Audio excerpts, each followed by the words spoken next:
Devastating scene of fire and ice in the Bronx. At least 12 people killed, including children, in the deadliest fire in New York City in more than a quarter century. More than 160 firefighters on the scene within minutes. But for some who live there, it was already too late.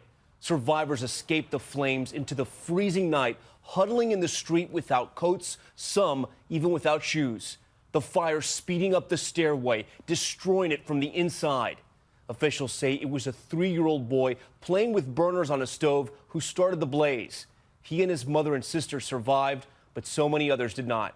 ABC's Ariel Reshev starts us off at the scene in the Bronx. Tonight, a first look inside the charred hallway of this New York apartment. The path of destruction after flames raced up these stairs, claiming at least 12 lives, including 4 children. Fire travels up. The stairway acted like a chimney.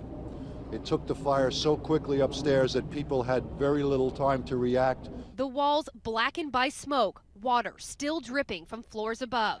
Fire officials today revealing the deadly blaze ignited in the kitchen of a first-floor unit. It started from a young boy, 3.5 years old, playing with the burners on the stove. That boy's mother coming out of the shower to find smoke. Officials say the fire spread so quickly in part because she left the door open when she fled the apartment with her son and 2-year-old.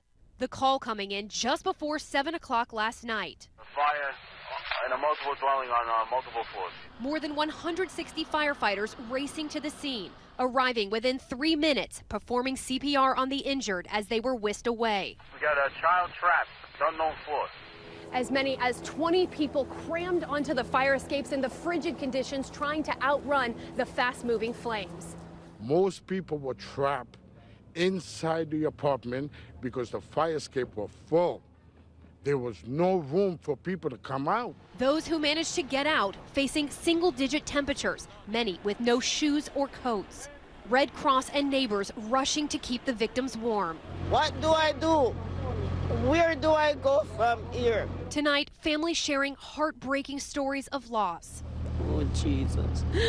4 from one family, come on, no.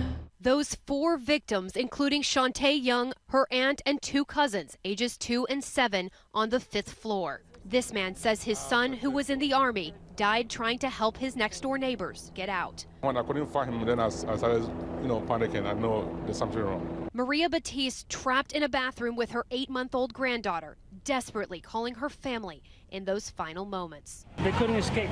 The smoke, I guess, overcame her. Everything happened so quick. So devastating to hear. Ariel joins us live now from the scene of that fire. And Ariel, tonight there are still victims that are fighting for their lives?